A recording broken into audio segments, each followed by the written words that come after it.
మీరు ఎలాంటి బిజినెస్ చేస్తున్నా ఏఐ టూల్స్ ద్వారా మీ బిజినెస్ ని డబుల్ చేసుకోవచ్చు. జస్ట్ 49 రూపీస్కే ఏఐ టూల్. నమస్తే, welcome back to Suman TV. నేను మీ సంజయ్. ఈ రోజు మనతో పాటు ఉన్నారు motivational speaker and language trainer Vijay Bangaru garu. మ్యామ్తో మాట్లాడి కొన్ని విషయాలు తెలుసుకుందాం. నమస్తే అమ్మా. అమ్మా, కుటుంబ సంబంధాలు అంటే ఒక ఎంట పుట్టిన అన్నదమ్ముల మధ్య కానీ, అక్క చెల్లెల మధ్య కానీ, ఒక ఫ్యామిలీ ఎలా ఉండాలంటారు? వాళ్ళ మధ్య సంబంధాలు ఒకవేళ చిన్నప్పుడు ఎలా ఉండాలి, ఎదిగిన తర్వాత ఎలా ఉండాలి? అంటే రిలేషన్షిప్ లో కొన్ని చేంజెస్ వస్తూ ఉంటాయి. చిన్నప్పుడు కలిసి ఉన్నవారు ఎదిగాక విడిపోతుంటారు, లేకపోతే చిన్న చిన్న సందర్భాల్లో గొడవల్లో కొట్టుకుంటూ ఉంటారు. వాళ్ళ బాండింగ్ అనేది ఎలా ఉండాలంటారు? ఎంత స్ట్రాంగ్ ఉండాలంటారు? కుటుంబ సంబంధాలు మీరు అన్నట్టుగా ఫ్యామిలీ రిలేషన్స్ ఎలా ఉండాలి అంటే, ఏది జరిగినా కూడా ఒకరికొకరు ఫస్ట్ సపోర్ట్ చేసుకోవాలండి. ఏదైనా సరే, మంచి కానీ చెడు కానీ ఏదైనా సరే సపోర్టింగ్ అనేది లేకపోతే, అంటే నీకు వచ్చిన సమస్య, అన్నయ్యకి సమస్య వచ్చింది, ఎవరు పట్టించుకోకపోతే ఇంకా కుటుంబంలో ఉండే సంబంధాలు ఏముంటాయి చెప్పండి? ఏది జరిగినా కూడా నీకు నేనున్నాను అనే భరోసా ఇస్తేనే అది కుటుంబ సంబంధాలు. అన్నకు జరిగినా, తల్లికి జరిగినా, భార్యకు జరిగినా, పిల్లలకు జరిగినా, అక్క చెల్లెలకు జరిగినా, ఎవరికి జరిగినా మేమున్నాము, మనం అందరం ఒకటే, మనమంతా ఒకటే ఫ్యామిలీ, ఒకరికొకరు మనం తోడుగా ఉందాము అన్నప్పుడు మాత్రమే అప్పుడు ఆ రిలేషన్స్ బాగుంటాయి. ఈ మధ్య కాలంలో మీరు అన్నట్టుగా ఒకరు ఇద్దరు అయిపోయారు ఫ్యామిలీలో. తల్లిదండ్రులు ఉండటం లేదు, ఆ తాతయ్యలు, బామ్మలు, తర్వాత మామయ్యలు, బాబాయిలు, పిన్నులు ఎవరు ఉండట్లేదు. ఎంత తక్కువ కుటుంబం ఉంటే అంత మంచిది అనుకుంటున్నారు. మరి ముఖ్యంగా ఈ మధ్య పెళ్లి సంబంధాలలో నేను విన్నాను, అత్తగారు ఉండకూడదు, సరేనా, సరే మామయ్య గారు ఉన్నా కూడా ప్రాబ్లం లేదు, ఎందుకంటే ఆయన ఏదో ఒక మూల కూర్చుంటాడు.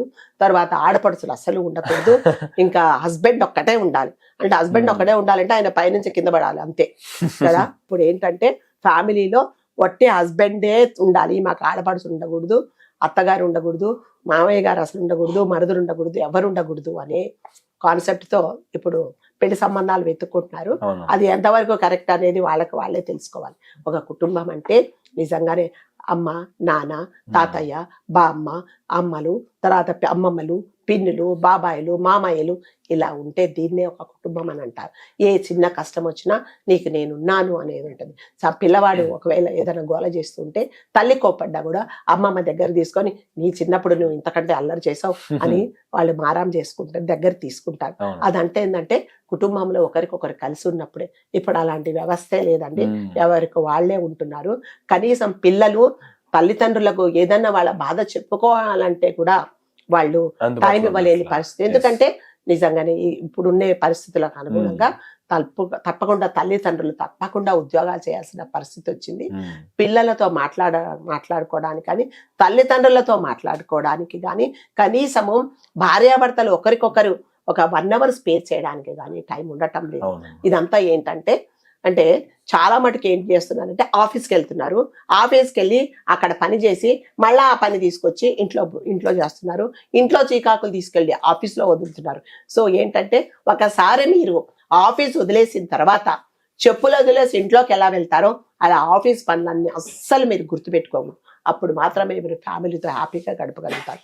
ఒకవేళ మీ ఆఫీసు ఇంటికెళ్ళి చేయాల్సిన పని ఉంటే కూడా ఇంకా 1 hour అక్కడే కూర్చొని మీ ఆఫీస్ పని మొత్తం అయిపోగొట్టుకొని ఇంకా లేదు అని క్లీన్ హ్యాండ్స్తో, క్లీన్ మైండ్స్తో రండి. ఎట్లా బయటికి వెళ్ళేటప్పుడు మనం అన్ని వదిలేసి లోపలికి ఎలా వెళ్తామో అలాగే చెప్పులు వదిలేసినట్టు, రాగానే మీ డ్రెస్ చేంజ్ చేసుకున్నట్టు మీ స్ట్రెస్ అంతా అక్కడ వదిలేసి ఉన్నప్పుడే మీరు ఫ్యామిలీతో హ్యాపీగా గడుపుతారు.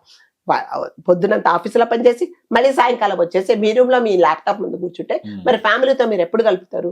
ఒకరికొకరు ఏం షేర్ చేసుకుంటారు? తల్లిదండ్రులకు ఈ మధ్య కాలంలో పెద్దవాళ్లకు మీరు మందులు ఇప్పించకండి, హాస్పిటల్కి తీసుకెళ్ళకండి. రోజులో కనీసం ఒక 10 నిమిషాలు అమ్మా నాన్న దగ్గర కూర్చొని మాట్లాడండి. వాళ్ళకి ఎక్కడ లేని శక్తి వస్తుంది. మా వాడు బిజీగా ఉన్నాడు, నన్ను హాస్పిటల్కి తీసుకెళ్లకున్నా కూడా పర్వాలేదు, ఈరోజు చాలా మాట్లాడాడని వాళ్ళు వేసుకున్న టాబ్లెట్స్ కంటే ఇంకా ఎక్కువ శక్తి వస్తుంది వీళ్ళకి. కానీ అలా ఇప్పుడు ఎవరూ చేయటం లేదండి. ఎందుకంటే వాళ్ళకి టైం ఉండటం లేదు. ఎంతసేపు వచ్చి డబ్బులు సంపాదించాలనే తాపత్రయమే ఉంది కాబట్టి మన కుటుంబ సంబంధాలు ఏంటి అనేది మాట్లాడటం లేదు.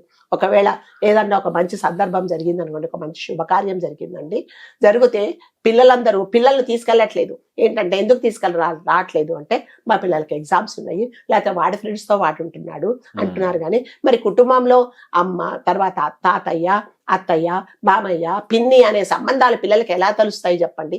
ఎందుకంటే మీరు తీసుకెళ్ళటం లేదు. ఎవరి పనిలో వాళ్ళు బిజీగా ఉంటున్నారు. ఒకవేళ తల్లిదండ్రులను పిలిస్తే కూడా భర్త భార్య వెళ్తున్నారు కాబట్టి ఇద్దరు కూడా వెళ్ళటం లేదు. ఇవన్నీ ఏంటంటే బిజీగా ఉంటున్నామంటారు. ఎస్, బిజీగా ఉండాలి. బిజీగా ఉండకపోతే నిజంగా మనం సర్వైవ్ కాలేము. కాకపోతే ఏంటంటే ఇది కూడా మన జీవితంలో ఒక భాగము. మన అందరి మధ్యలో సంబంధ బాంధవ్యాలు మంచిగా ఉండడం కూడా చాలా చాలా ఇంపార్టెంట్ అండి. అంటే ఎవరో కూడా తెలియని పరిస్థితి వచ్చింది. ఈయన నాకేమవుతాడు, ఈవిడ నాకేమవుతుంది అంటే, అరే బాబు నేను నీకు అమ్మమ్మని అవుతాను, నేను తాతయ్యని అవుతాను, నేను మామయ్యని అవుతాను, నేను బాబాయిని అవుతానని మనకు మనం చెప్పుకోవాల్సిన పరిస్థితి వచ్చింది. ఎందుకంటే పిల్లలు తీసుకెళ్ళట్లేదు, వాళ్ళకి తెలియదు, వాళ్ళకి ఎవరెవరో తెలియదు. ఇవన్నీ ఏంటంటే కుటుంబంలో ఎవరికెవరు సంబంధం లేకుండా ఉంటుంది. ఇది వరకు ఏదైనా ఒక ప్రాబ్లం వస్తే అందరూ కలిసి నేనున్నాను నీకు అని భరోసా ఇచ్చేవాళ్ళు. ఇప్పుడు అలాంటిది ఏమీ లేదండి. పెళ్లిళ్ళు అయిపోయిన తర్వాత ఎవరి సంసారాలు అడ్డు చేసుకున్నారు, ఎవరు కాపురాలు వాళ్ళు బయట పెట్టుకుంటున్నారు, ఎవరితో సంబంధం లేదు. తల్లిదండ్రుని పంచుకుంటారు. నీ దగ్గర 6 నెలలు, పెద్దవాడి దగ్గర 6 నెలలు, తల్లిదండ్రుని విడగొట్టి ఆ వయసులో తల్లిని ఒకరు పెట్టుకుంటారు, తండ్రిని ఒకరు పెట్టుకుంటున్నారు. మరి అదే మీరు పుట్టినప్పుడు 6 నెలలు నేను చూస్తాను, 6 నెలలు నువ్వు చుట్టాలింటికి పెరుగుమని ఏ తల్లిదండ్రులు పిల్లలు పంచుకోలేదు. మరి తల్లిదండ్రులు ఇప్పుడు పిల్లలు అదే చేస్తున్నారనమాట. ఒక అబ్బాయి నాకు తెలిసిన ఫ్యామిలీ అండి, చాలా మంచి ఫ్యామిలీ. తల్లి తండ్రి చాలా మంచి ప్రొఫెషనల్స్. కాకపోతే తండ్రి ఇక్కడ ఉండదు, తల్లి ఒకతే ఉంటది. ఆ కుర్రోడికి ఆఫీస్లో స్కూల్లో ఏదో ప్రాబ్లం వచ్చింది. ప్రతిరోజు తల్లితో మాట్లాడడానికి ట్రై చేశాడు. అమ్మా నాకు ఒక ప్రాబ్లం వచ్చింది, అమ్మా నీతో మాట్లాడతానంటే రేపు చెప్తూ ఎల్లుండి చెప్పు అని చెప్పి వాళ్ళ నాన్నకి ఫోన్ చేస్తే, అది నీకు అమ్మ ఉంది కదా అమ్మతో చెప్పమంటే, ఆ అబ్బాయి లాస్ట్గా ఏం చేశాడంటే 7th ఫ్లోర్ నుంచి దూకి చనిపోయాడండి. నేను వెళ్ళేటప్పుడు అమ్మా నా బాధ చెప్పుకోవడానికి నువ్వు నాకు కనీసం టైం ఇవ్వలేదు, నా స్కూల్లో నన్ను ప్రతిరోజు ఇలా విసిగిస్తున్నాడు, చాలా బ్యాడ్గా నాతో బిహేవ్ చేశాడు, సో అది నేను మీకు చెప్పుకుందామంటే నాకు నువ్వు టైం ఇవ్వలేదు, నాకు చెప్పుకోవడానికి ఎవరూ లేదని 7th ఫ్లోర్ నుంచి దూకి చనిపోయాడండి.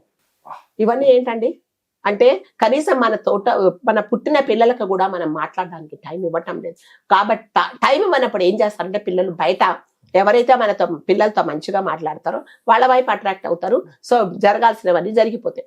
సో కంపల్సరీగా డబ్బులే కాదు, అంటే మన బతకడానికి డబ్బులు ఎంత ముఖ్యమో మన సంబంధ బాంధవ్యాలు, మన కుటుంబంలో ప్రతి ఒక్కరితో మనం ఉండాల్సింది కూడా చాలా ఇంపార్టెంట్.